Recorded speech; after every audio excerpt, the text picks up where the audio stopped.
I'd like to call to order the public hearing for the Liberty Elementary School District today, July 10th, here at the Jerry Rovey District Facility.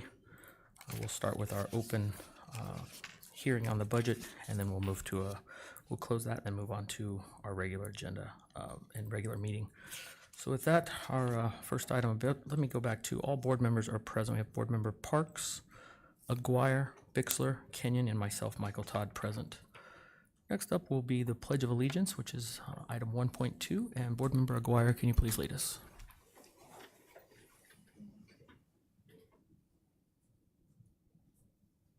Allegiance to the flag of the United States of America and to the republic for which it stands, one nation under God, indivisible, with liberty and justice for all.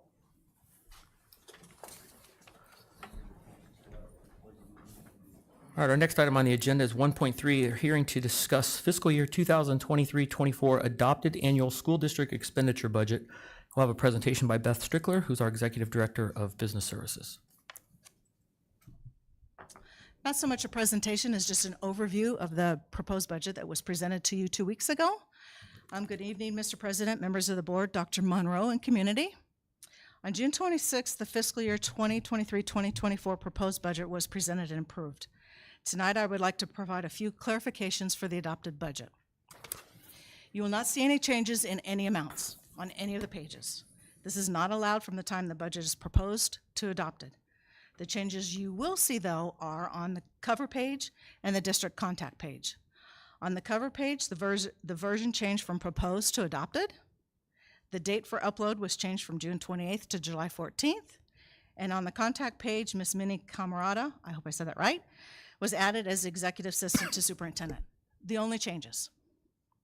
On the cover page, in the estimated revenue section at the top right, I just want to clarify a few things.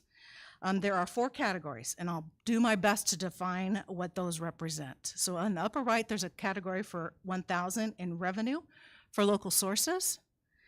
Those are such things as property taxes, school lunch program from our daily sales from the reimbursable and non-reimbursable programs, revenues from student activities and tax credit, facility rentals, and other miscellaneous revenues.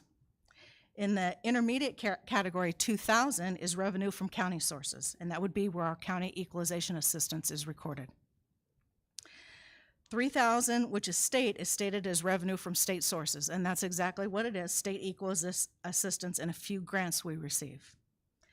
Federal revenue is reflected in that category for 4,000, and that is restricted revenue received directly from the federal government through the state, such as our federal food service reimbursements and grants. Grants such as Title I and IDEA. I can't remember what it means, but it's for our special ed population. Too many acronyms today. Remember, these are estimated revenues at this time and may change as we progress through the fiscal year and as budget revisions may become necessary. At this time, I would also like to mention that page 3 of the board packet, or page 1 of the budget forms, is the maintenance and operation fund.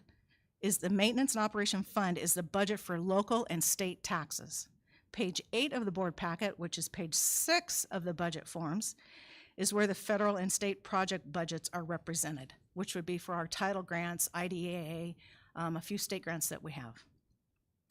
In a future agenda item this evening, the governing board will be asked to approve the fiscal year 2023-2024 adopted budget as presented. Thank you. Are there any questions? Members, any questions?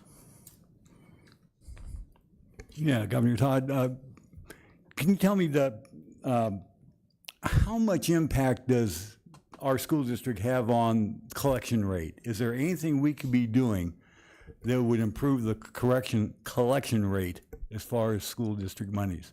In regards to property taxes? Mm-hmm. Because we're running under 90%, I believe. Community members pay their property taxes when they're due, November and March, April.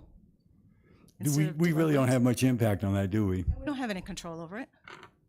Yeah. All handled through the Maricopa County Treasurer's Office, I guess Assessor's Office. going to my neighbor and saying, please pay your taxes on time would be about all the input I could have. Huh? Mm-hmm. Okay. Yeah. That's too bad. Thank you. You're welcome. Any other questions? Any other questions, members? I do have one, and I asked this more for some folks from the public. Can you talk a little bit about the dollars we get from federal, so we can just show how many federal dollars we get versus local dollars? Just not everybody has the ability to read this easily, and honestly, school finance paperwork is maybe not the easiest It's not. to read. So just a little bit so they understand. Maybe there's a misnomer that we're flush with a lot of federal money, and I know that's not really the case, but So talk a little more to it. the district has been, it's been pretty steady for the district to receive federal funds for like Title I, IDEA, which is our special ed needs, Medicaid. What we're not going to rely on is the last 3 buckets of ESSER funds that we received, upwards of $6 million that will end September of 2024. So that $6 million is going to go away. And then the state ones are for the state safety grant. Sorry. But the federal funds, they're not a given every year. We have to apply. We do applications through the Grants Management Enterprise System through ADE and apply for those grants. But typically, once you have it, you get it again the following year. With the exception, like the ESSER grants are one time. So we've got a $6 million shortfall. Yes. We're going to have to make it. We're used to having that over the last few years, and it's Correct. going away, I believe, next year, It correct? is Or September our of next fiscal 2024. year. So we've got this budget, and then we're done with ESSER funding. Correct. So I think that we just, I'll say, I think we as a board need to start looking at grants as one-time purchases and not anything recurring, because that puts us into a cliff that we had some advice previously to do that, but I think it's better to look at one-time purchases with those. Yes. So, okay, thank you. Members, last chance. Any more questions, comments? Okay, we'll move to 1.4. Now it's time for the public. Are there anybody from the public with questions or comments on our school district expenditure budget? Do we have anybody pull a card to speak on the budget? That's a good question. You know what? I did not check the binder. I will go do so Yeah, right go now. check real Thank you. quickly and let's just make sure.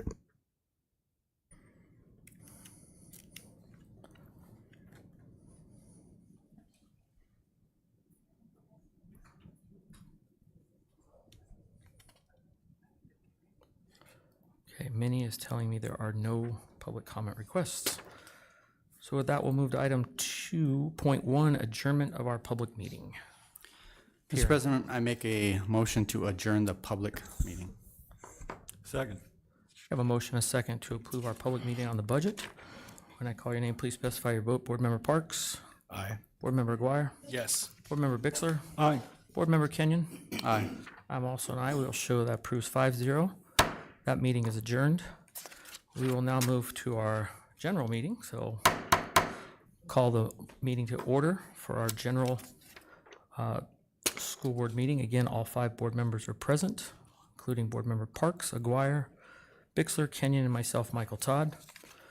Our next item of business, we did the Pledge of Allegiance previously, so we'll move on to 3.2, the approval of the regular agenda. President Todd, members of the board, I would recommend that we pull 8.4 from the agenda. Our legal advice was not able to be present at the meeting on phone or in person, and it's not super time sensitive, so I would recommend that the board pull that and we could speak at a future meeting about that. Okay, concur with that. So members will need a motion to approve the agenda, and if you would, at the request of administration, pull 8.4. Mr. President, I make a motion to approve the regular agenda form consistent with board policy BEDB, and temporarily suspend governing board policy, which with this agenda may be inconsistent, and also pulling 8.4 out of the agenda. Okay, do I have a second? Second. We have a motion and a second to approve the agenda as to form with the exception of item 8.4. Call your name, please specify your vote. Board Member Parks? Yes. Board Member Aguirre? Yes. Board Member Bixler? Aye. Board Member Kenyon? Aye. I'm also an aye. We will show that approved 5-0, or 5 yes, 0 no's. Next up will be item 4.1, our administrative report. And first item will be discussion of the trust, presented by Mr. Ryan Cole, who's the Associate Executive Director of the trust. Yeah, President Todd, members of the board, I'd like to introduce Ryan Cole. Come up to the podium there. He's going to present an overview of the trust and alliance, and this was a governing board request from a while back. So I'll turn the time over to you, Ryan. Dr. Monroe and President Todd and members of the board. My name is Ryan Cole, the Associate Executive Director with the Arizona School Risk Retention Trust and the Arizona School Alliance for Workers' Compensation. The shorthand of each, to simplify, the trust is our property and liability pool. The alliance is our workers' compensation pool. So I'm excited to be here with you today. We'll try to move through this. I may need help, Minnie, on going through the slides. This one? All right, user error. Thank you. So first, we want to talk about pooling. We're not talking about swimming pools, but rather the pooling movement for public entities to come together and form these public entity pools for the joint purchase of insurance. So this started in the late 70s, the early 80s. Public entities, cities, towns, school districts were essentially being raked over the coals for their insurance renewals for property, liability, workers' compensation. So legislation began being passed in the late 70s, early 80s to allow public entities to group or pool together to form a public entity pool. That finally made its way to Arizona in 1986 when the trust was formed.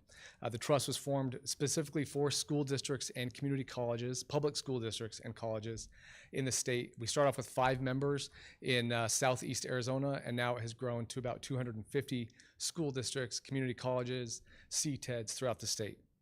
So again, they were formed as an alternative to the commercial insurance market.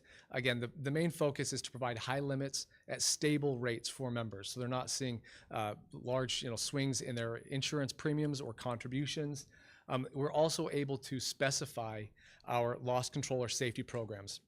I often get asked, in risk management, what do you really do? I get kind of blank stares, and I boil it down to 2 main objectives. Our first objective is we want to put programs in place, trainings, seminars, create videos to increase safety and risk management at school districts, at our members across the state. And if and when accidents happen, as we know they do happen, things that we've been dealing with lately that you may have seen in the news, a roof collapse at a nearby school district here, cybersecurity breaches, bus accidents, workers' compensation claims. When those do happen, we come and help the district clean those up and deal with those overall. So first, we want to prevent, and then second, we can help adjudicate those claims when they do happen. So again, we talked a little bit about some of these objectives. More control for the members. It's governed by the members. We have a governing board made up of school district administrators, superintendents, CFOs, HR directors from across the state. So they're helping to lead the direction of the pool.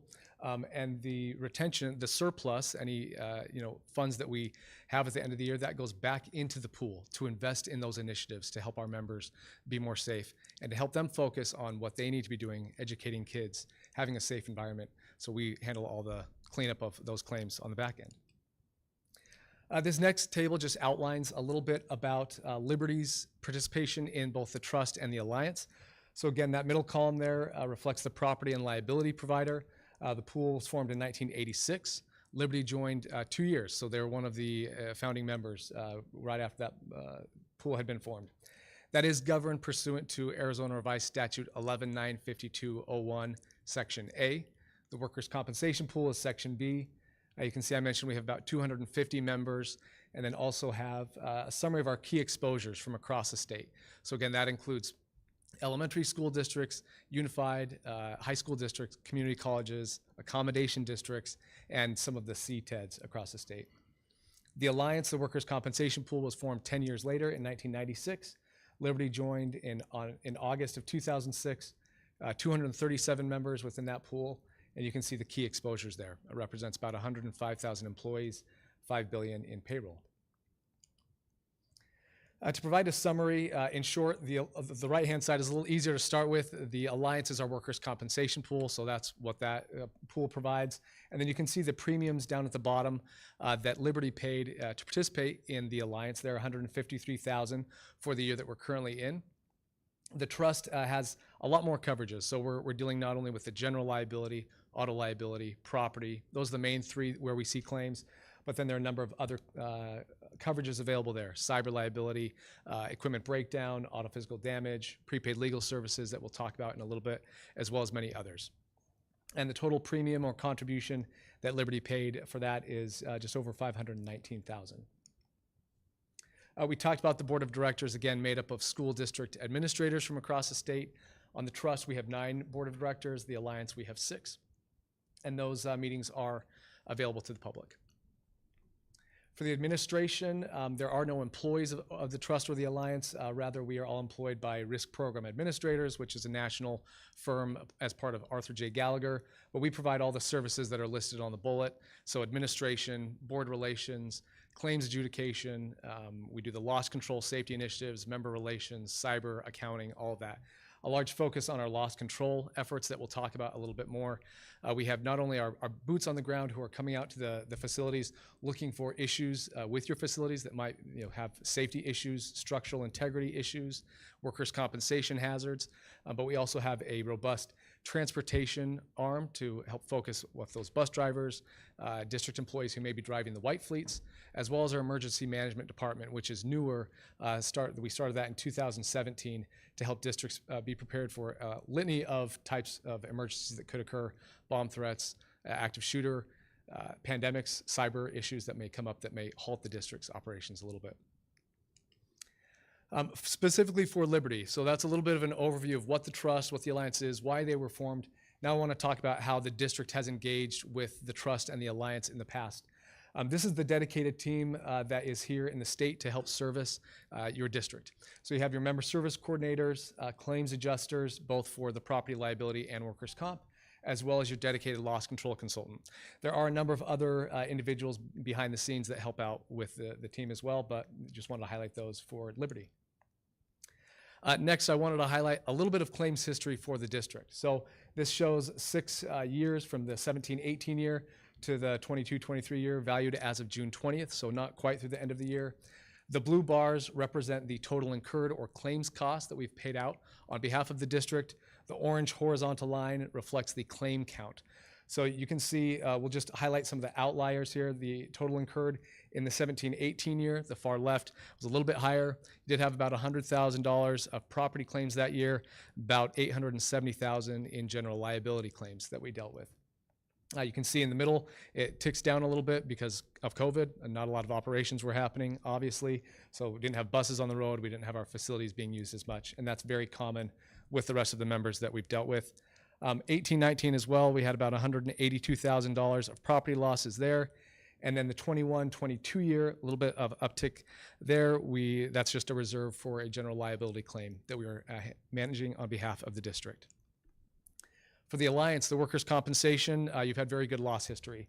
A couple blips here and there. The average incurred seems to be about claims cost about $50,000 or $60,000 per year. We did see a little blip in the 21-22 year when we had employees back, and that's, again, very common after COVID.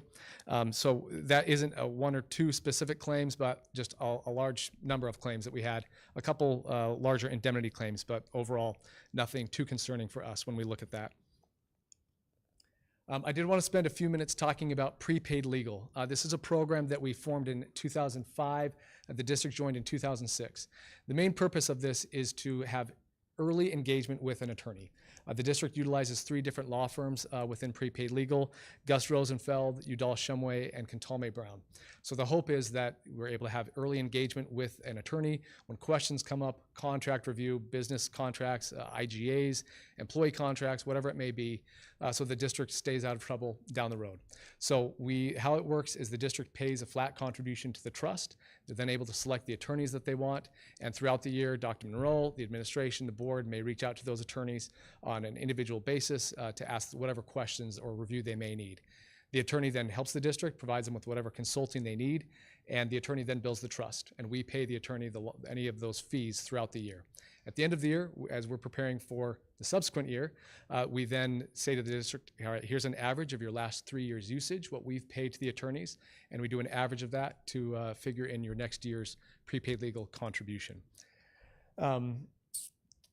So yeah, we talked through some of those as well. You can switch the attorneys that you're using at any time. The district is using those 3, and based on whatever specialty the district may need for a specific issue, they can work with that respective attorney. This graph does highlight the district's usage over the past 6 years as well. Again, this is valued as of June 20th. The blue bar in this respect is the total incurred. That's how much we have paid out on behalf of the district. And the orange bar is the contribution, so how much has been paid into the program. So you can see you're averaging about 80,000, a little under. I'm sorry, I'm looking at the wrong bar. You're averaging about 60 to 80,000. We have seen a little bit of a climb there in the total amount of prepaid legal fees for each of those claims, each of those files more than claims. That's common. We see that frequently when there's a turnover or change in the administration, just as the administration wants to make sure they have their bearings and are doing things appropriately. So we see this as very common, again, when in a district in the state that Liberty is right now, and we're not concerned about that. There is a max aggregate limit for prepaid legal of $300,000 per year. We've only had one district reach that. I won't name any names, you can probably guess, but you're not near that right now. Again, at the 22-23 year, averaged about, or the total was 160,000. I did want to highlight, as I wrap up a couple slides, some of the efforts that the district has made to, again, engage in those risk management and safety initiatives, which we feel are so important. We have a loyalty credit program that the district has taken full advantage of, both for the trust and for the alliance. The purpose of this is to reward districts who have good loss ratios, so they are keeping their losses low, either by luck or because of their proactive initiatives. And they've also proven that they have engaged with our webinars, our in-person conferences. They've allowed us to come on and do premise inspections at their district, a litany of different ways that you can qualify for this. So overall, in the past 6 years, the trust has given back $112,000 to the district. The Alliance has given back $32,000. In this program, we are planning on continuing. We've done the trust program since 2010, the Alliance since 2014, and the district has done a lot to engage with that. So we're very grateful for that. And I won't go into detail here because I do want to stay short on time, but just wanted to highlight that there are a number of different programs that we have, again, to increase the safety, increase the awareness among the district and among all of our members. And the district staff, Dr. Monroe, Beth, and everyone else on the team, and those who came before them have done a great job of engaging here. We have a lot of resources that are available at every level for the district staff. So for our teachers, food service workers, transportation, the administration, business office, and for the board. So we'd love to come, and I could stand on a soapbox and tell you about these all day, but I won't do that. But just know that your district staff has done a great job of engaging in those. I've had the pleasure of working with Beth and Dr. Monroe at other districts where they've been, and we're very grateful for them. And they've done a great job with their other districts, and know that you are in good hands here. And I just want to close by highlighting this very small text. I apologize for that. But the reason why I wanted to include this was to, again, highlight how the district staff over the years has engaged with the trust and has a mindset and a priority, a commitment towards safety and engaging with the trust and the Alliance. So since 2016 and even to last year, this just highlights everything that the district has done to engage with us, to then qualify for those loyalty credit figures, and as well to increase the safety awareness among the district. So I won't go through each of these, but just know that every different aspect of your district has been engaging, and we're grateful for that. So that was a lot of information I just threw at you. I'm happy to answer any questions or address any comments. Thank you, members. Any questions? Just clarification. You said Gus Rosenfeld, Udall Shumway. What was the third? Cantalme and Brown. Thank you. Part of your presentation talked about the advantages that we have, and you mentioned within their unique coverages. Does Liberty have any unique coverages within the? You do. Let me go back, if I can, to this slide. Apologize for going quickly. So on the left-hand side, the column there, anything that has an asterisk next to the coverage on the right, that is one that the district does not have. But you do have some that are a little bit unique. For example, the administrative practices liability, that is a coverage that's part of general liability, affords coverage to the district for any EEOC type claims, Department of Labor type claims. Not every district has that. I'd say about 85 to 90% of the members have that. That's one. Cyber liability, most districts have that, and you do carry the full limits that you can.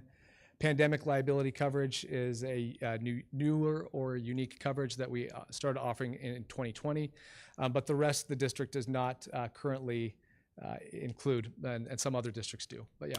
Yeah, I would think by being a part of a pool, you're going to have kind of a generalization of the coverage, just because you have such a large group of people you're working with, and they all kind of clump together eventually. So the addition of these unique coverages, does it cost more for us to have those? Yeah, for each of the lines of coverage, those are broken out on a document called the proposal acceptance form. That outlines what the limits are of the coverage, the deductible, and then the premium or contribution for each of those. So for each of those lines of coverage, there is an additional charge for that that the district can elect to have or to not. Okay, thank you. Any other questions? Just had a couple. Please proceed. You had talked about your boards, 2 boards. Are they financially compensated? They are not. No, they're So volunteers. that's a volunteer It is. And do you guys do your own underwriting or do you outsource that? We do our own. We work with an external actuary to help estimate the estimated outstanding losses that we should be funding for. But then we do that internal underwriting to determine how much, based on the operating expenses, the losses that we're paying out, as well as our, not to get too insurance Yep, for geeky sure. on you, reinsurance costs that we have for the reinsurance partners that we provide. So, for example, liability coverage, we provide $50 million, $50 million in limits for every single occurrence. So we work with outside reinsurers to purchase that. So we'll do the individual underwriting to determine how much we need to charge in contributions or premiums to cover those operating expenses, claims that we're going to pay, and reinsurance expenses. Okay.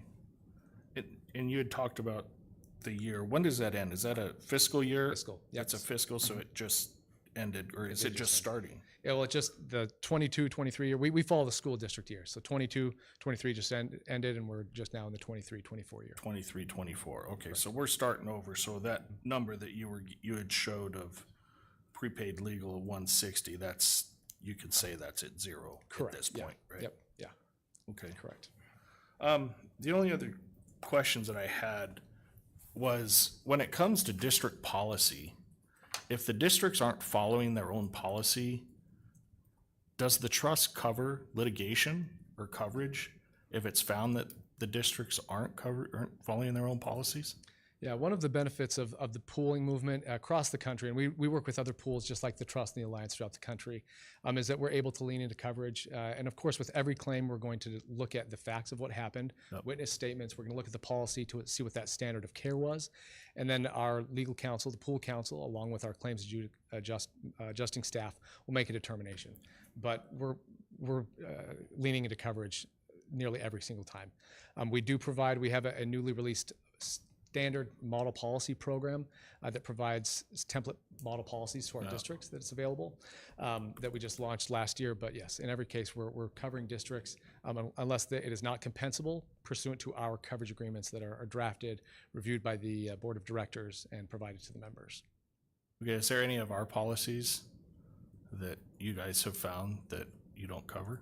You know, I have not reviewed the district's policies, in depth, but I can't imagine we're there to serve our members, but we can do a more thorough review and provide you with any input on that. But I can't imagine that we would not provide coverage in a case unless there was gross negligence on the behalf of the district and they were violating some statute or regulation from the state.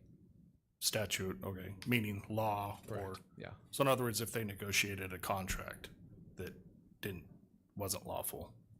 It could. Again, it's hard to speak to specifics of a case. I know that's a gray insurance answer, Yep. But we have to see the facts of each case and do an investigation in order to determine how coverage might apply.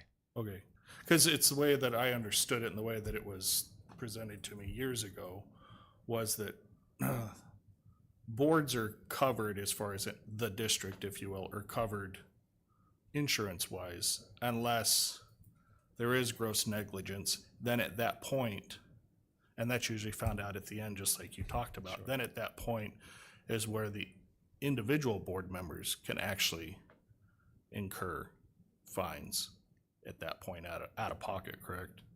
They may. Again, we would have to look at the facts of each claim and what the coverage language states, but we typically have not run into situations where we have denied coverage to a district on those types of grounds. Okay. Thank you so much. Yeah, thank you. Just have one question. You talked about pandemic coverage. Did you guys have any COVID claims in the last couple of years? I'm just curious statewide. None at all. Not a single one. Yeah, not a single one. So we started offering this in the height of the pandemic in the summer of 2020, and it's really hard to trace if the district may have been liable for a COVID outbreak, right? But we did work with our board. We crafted a policy to afford coverage to districts. And we had about 85% of members who bought into that, and we didn't want to be making a bang, off of the coverage. So at the end of each year, we do a loss fund analysis. We say, hey, have we had any COVID claims? We haven't had one since 2020. So we return those contribution or premium figures to the district at the end of each year. But that does, we do have the coverage in place. We are wondering, is this needed anymore? Because we haven't had any claims and we just keep returning it. But we'll do it as long as the board says, hey, we think we still need it. So it's not just COVID specific, it's for all communicable disease, but it is specific to the pandemic. But in short, no, we have not seen one claim. Great, thank you. Any other questions? Okay, hearing none, we'll move to item 5.1. Thank you very much. For your time. Item 5.1, governing board update. We'll start down at the end, Mr. Parks. Member Aguirre? Nothing. Member Bixler? I do have one thing. I'm kind of moving a little bit ahead, and I hope you'll indulge me on this. We do have an item coming up in the consent agenda. I don't want to pull this item, but I do want to highlight something that occurs in there, and it's our relationship with Grand Canyon University. And our relationship, which is a contract relationship, allows for us to have in our classrooms teachers that are in their pre-certification program. What a great thing this is for our district. This is absolutely wonderful. We're training future teachers, which obviously gives us a real big boost on our recruitment and retention, but it also talks volumes to the leadership of our teachers. For a university like Grand Canyon, when I was in the business of looking for teachers and hiring them, I looked for Grand Canyon candidates because they are so solidly prepared. But to have this connection is just amazing. And I really, really like this. And so I just wanted to highlight that. Congratulations to our administration and our staff, especially our staff for leading this. I've had the opportunity to have student teachers, and I've worked with administrators working on their pre-certification as well. So I know what it feels like to have that, and it is an additional responsibility, and it does take more work. But boy, the benefits are just huge. So I want to thank our administration and our staff for being a part of this. Anything for you? Kind of just a comment as well. Separate than that, I was just curious. I'm looking at it's going to be in the consent agenda. I'm not going to pull it the same, but just looking at the personnel action items, and it kind of want to highlight something in regards to how many vacancies we currently have moving into the year. I don't know if administration has a number of vacancies looking at certified teachers and what kind of position we're in as a district. I think we should caution there and make sure we stay on task. So we should, if you have questions, we'll ask that at the end for board. Okay, we can board do that. updates. Yes. Thank you. Okay, I have. Is that complete? Everybody down there? I have just a few. One, some exciting times. I think it's important. Our tax dollars, our taxpayers supported us in a bond. We recently received 3 new buses, which is fantastic. We have some hot times of the year when school starts in August, and we have some cooler times, and there's nothing worse than having a broke down bus. So Ms. Dondi Gates heads up our transportation department, and you think when you get a new bus, everything's great, but the fun has just began getting it in service and ready to go. Learning any different where switches has changed, because all manufacturers like to just play Tetris with switches and so forth in the area. So, but congratulations to them. That's money being well spent, I think, in our district. So, and as we continue to grow, I guess we'll be holding on to some of our older buses probably as well, just because we always need them. Secondly, our Learning Adventure Camp ended June 29th, and I just want to thank everybody who took part in that. That is critical for our students. That takes care of some of our students who might be a little bit behind, and it gives them a big jump start for the upcoming year. So super important. At our last meeting, we approved the hiring of Miss Stephanie Mahorn as assistant superintendent. I wanted to welcome you at your first official meeting. So Stephanie shared with me earlier, she got a knock at the door 3 hours at her house, and somebody stranger knocked and not sure what's going on. That shouldn't happen too much, we promise, but it was not a welcome party from the district, promise you that. But, and then also Miss Minnie Camerata is now the assistant, or I'm sorry, she is the secretary, administrative assistant for Dr. Monroe and our board staff. I've known Minnie for a number of years, and I will share a little story. Years ago, Miss Minnie might have upset me a little bit at school, and I called back and said, I need to talk to this principal, and she called me back and said, I understand you have a problem with me.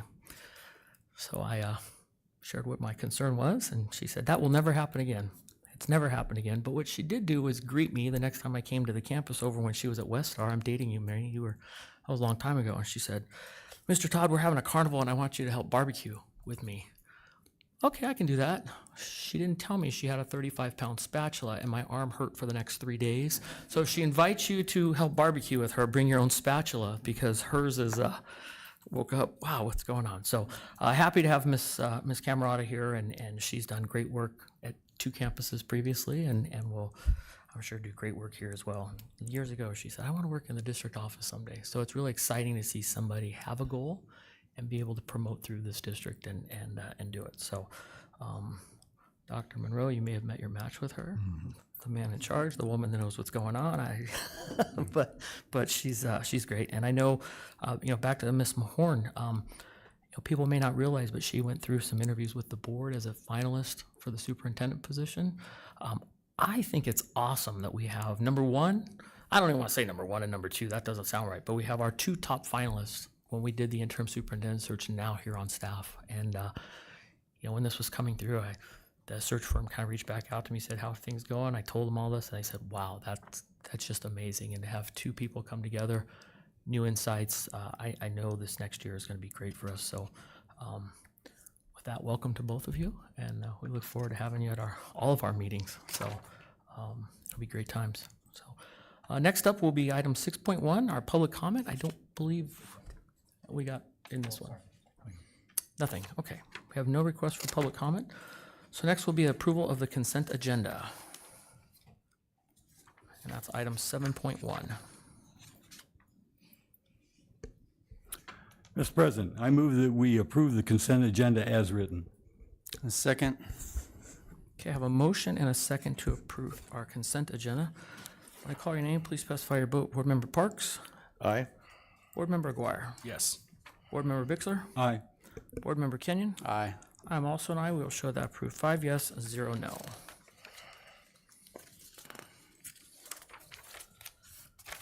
Moving right along, we'll get to item 8.1. The discussion and consideration to approve fiscal year 2023-2024 adopted annual school district expenditure budget. Ms. Strickler. Again. So just briefly, I just want to mention that the governing board at their last meeting held on June 26th, after review at a public hearing, approved the proposed annual expenditure budget for fiscal year 23-24 as presented.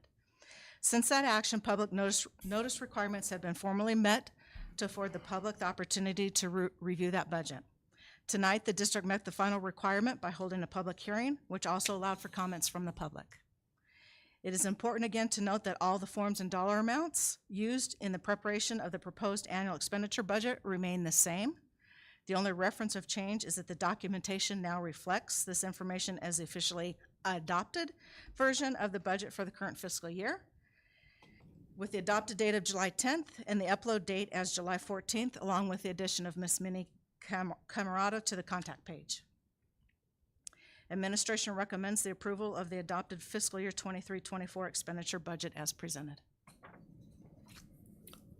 Members, any questions? Okay, hearing none, I'll take a motion. Mr. President, I make a motion to approve and adopt the fiscal year 23-24 annual school district expenditure budget. Second. Okay, I have a motion and a second to approve our fiscal year 2023-24 adopted annual school district expenditure budget. Call your name, please specify your vote. Board Member Parks? Yes. Board Member Aguirre? Yes. Board Member Bixler? Aye. Board Member Kenyon? Aye. I'm also an aye. We will show that the budget is approved. 5 yes, 0 no's. Next up will be 8.2, discussion consideration for bond pro statement. Dr. Monroe. President Todd, members of the board, administration has drafted a required pro statement for the upcoming pamphlet publication for the bond election in November. We're looking for input from the board on additional information to include or remove. A final version will be available at the next board meeting on July 31st for the board to be able to approve so we can meet our deadlines. We're going to take notes as the board has different input. Beth and I did our best to draft something we thought might have the message of the board, or it may not. I would just caution the board that we get really excited about wordsmithing, but keep in mind we only have 200 words. And so it has to be really, really concise. So if we include a sentence, generally you got to take something else out. So we wanted to bring that to the board for your input and your revisions tonight. Okay, Member Parks, do you have any question or any thoughts, comments?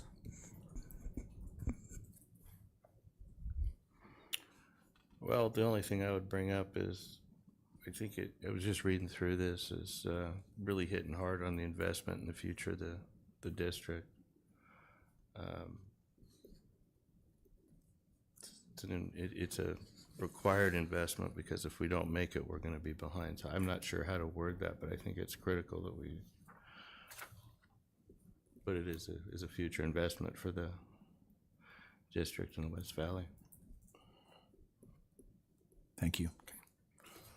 Member Guar? No, it looks fine to me. Good job. Thank you. Board Member Bixler.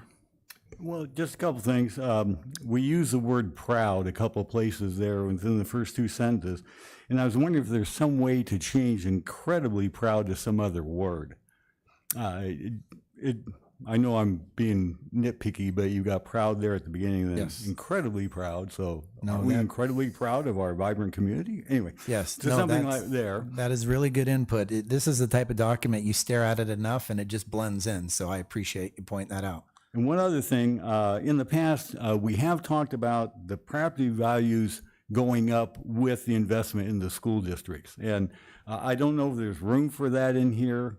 We have used it in the past, and I think it's a valuable point, is that the better the school district, the higher your house is going to be appraised for.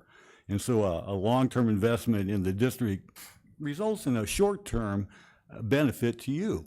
So if there was some way to say that, I'd like to add that, but I'm not going to die on the hill over it. I don't think we need it, but. Thank you.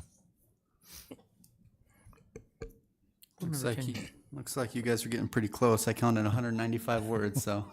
Close. No, I think it looks good. I agree with Paul and Brian's input in trying to work those in there if we can. Otherwise, I really like what you guys have put together here.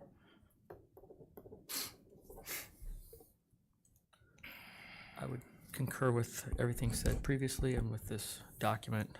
Certainly if there's a way to talk about property values, I don't think people always realize how much that schools play into it, but it also plays into your crime rates. And if we keep kids active in school and staying on the straight and narrow, much better for them. And if we're not having good schools, they tend to look elsewhere. So otherwise, I have no additions myself. Thank you. Okay, last call. Anybody else think of anything else they want to add? All right, hearing none, we'll move to 8.3, discussion consideration to move or cancel a board meeting for September 11th, 2023. Yeah, President Todd, members of the board, at the last board meeting, it was brought up that we had scheduled a board meeting on September 11th. That's also called Patriots Day. And so I bring it to the board to talk about either moving or rescheduling that meeting or canceling it altogether. If the board did cancel that meeting altogether, we would make sure staff, we had our ducks in a row so that we didn't get behind on anything. And I will point out, because it may have caught the board members by surprise, but that is the week. So the week before is Labor Day, so there's no school on Monday. And then the ASBA Law Conference is just a few days later, and then Monday is the board meeting. So that's a lot of time commitment within a short time. So if the board did choose to cancel it, we can certainly reschedule anytime. But if we did cancel it, we would make sure, again, we brought everything to the board before that meeting, or at the meeting prior, or the meeting after, so we didn't miss a step. So I appreciate Member Aguirre pointing that out because that would have got past me at the last meeting. So we're open to whatever the board would like to do.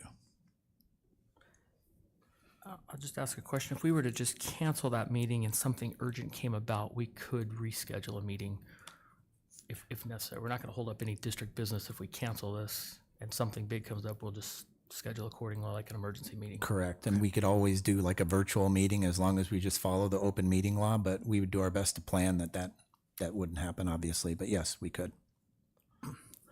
Members, any thoughts or suggestions? No, I want to thank Board Member Aguirre for bringing that up as well. I'm fine with canceling it as long as everything in the district is still running and functional. Yeah, just a bit concerned because September does have some things that pop up every once in a while, but I'm leaning towards cancellation. I think we can probably handle whatever needs to be done. If there is an emergency, yeah, we can get together.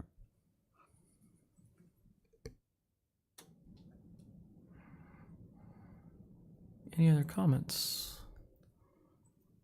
Okay, hearing none, it looks like we can take a motion to cancel the meeting or whatever your pleasure is. Mr. President, I move that we cancel the September 11th regular board meeting. Second?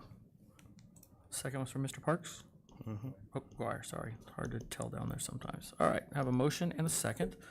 When I call your name, please specify your vote. Board Member Parks? Aye. Board Member Guire? Yes. Board Member Bixler? Aye. Board Member Kenyon? Aye. I'm also an aye. We will show that it is approved 5 yeses, 0 nos to cancel our September 11th meeting. Item 8.4 was pulled. We'll move to 8.5, discuss consideration of the draft of the Board Superintendent Operating and Communications Protocol. Dr. Monroe. President Todd, members of the board, on Monday, June 26th, the board and the superintendent and cabinet had a retreat where a facilitator worked with us on drafting some operating and communication standards for our team moving forward. Attached as a draft. I know we talked about it being separate. I did it in one document and tried to separate out the 3 or 4 sections and tried to capture part of the session what was brought up in the input from the board. So it's here now for the board to review and to revise. The idea is these standards, we would revisit this annually, probably at the first meeting of the year when a new board presidency is put into place. And update it so it's a live document that helps us understand kind of our communication standards and protocols with one another, and also how we operate as a superintendent team as a board. So I'll stop talking and take any input. Please give me some grace. I did my best on this document because there was a lot of input, a lot of post-it notes. It was 2.5 hours well spent, but tried to capture some of the thoughts and the spirit. But again, I may have been staring at this thing so much for the last 2 weeks that I may have missed something. So take any revisions that the board may have or comments. And then the idea would bring it back at a future board meeting for approval. I found it very thorough. I found everything in there to be appropriate. It didn't have anything that I thought should be changed or added. I really like the addition of the communication piece. That was something we had talked about at length at our meeting, our get-together, and I had never really considered that, and having that presented in this and that form I thought was a good capture of that. So for me, it looks fine. Any other comments? I'm only going to say I thought it was a very effective, what do we call that? Not a study session, but a Retreat. Retreat. I mean, it was very effective, and I think we came to a lot of good constructive input, and I think it was well written. Thank you. I'll concur with what was already said. Thank you for putting the time into this. Thank you for setting up the retreat. I think it was very helpful to the members that were present and the staff. I know that you had some staff present there, and having everybody's input really, really helped drive what you took the time to put on here, and I appreciate that. Thank you. I would concur with all comments stated. Any other comments before we move forward? Okay, hearing none. 9.1, board comments or agenda topic requests. This is where I would ask if, I don't know if it would work better to be in just a board update, but looking at the vacancies that the district currently has, I know it was in a current update. Yeah. I just wanted that to be more for the public to let them know where we're at, and I don't know if you're able to do that now or if that has to be in an agenda item later, just a update. President Todd, what say ye? Is that something we comment on or put in a board update? Probably should do it in a board update, just to be sure, or we can even do it at the next, let's do a board update so the board gets it, but maybe we can also just do a meeting update at the next meeting as well. sure. So the public can hear it. I think we've got some pretty exciting news Yes. in that role. Yeah, I have one thing too I'd like to take a look at if we could. And within the documents that were sent to us over the last couple of weeks, there was a really good summarization of the state testing and how that works. There was also mention within that document of student portfolios and the building of those. I'd like to know more about that. What are we looking to do with those portfolios? What's in it? How do we work with the students on it? I think it's powerful, and I'd like to know more about it. Will do. Anything from farther down the dais? Board Member Aguirre or Parks, Aguirre, anything? Nope, okay. Well, that's short. All right, with that, we'll take 10.1 upcoming board meetings. Looks like we have July 19th, July 24th. I think we have a special online meeting if needed for, That is July 19th. July Just to 19th, remind okay. the board, that's a Wednesday, and so that will be virtual, as I know that was unplanned for the board, but it's necessary for our personnel items and HR to move forward. So we'll send you the instructions, and if you can log on, that would be fantastic. I don't anticipate it being too long, but it will allow us to get people hired for the first day of school. okay, and we will have this building open as well for members of the public or board members that want to attend in person. Correct. Great. Wasn't July 24th going to be the 31st? Wasn't that it? Well, one of them had changed. Yeah, that is right. Sorry about that. I missed that. I think we changed it in one location, but we didn't change it in here. I'm So gonna be in Maui. I'm not going to the 24th one. what's so- that? Yeah. Yeah, we won't count on you coming, Board Member Parks. But yeah, July 31st would be Okay. the next board meeting. So I apologize. I corrected it in one area, missed it in the other. Dr. Moreau, Mr. President, I'm going to have to do the 19th by telephone. So just so IT knows that I'll need access by telephone. Okay, we'll follow up with the instructions and all that to make that happen. Okay, August 14th and 28th are our other two meetings, and then we've got the legal conferences down the road a little bit. So, all right, with that, we're up to 11.1, adjournment of the meeting. Mr. President, I move we adjourn. Second? A motion and a second to adjourn the meeting. When I call your name, specify your vote. Board Member Parks. Yes. Board Member Aguirre. Yes. Board Member Bixler. Aye. Board Member Kenyon. Aye. I'm also an aye. We'll show that proof 5 yes, 0 no, and the meeting is adjourned.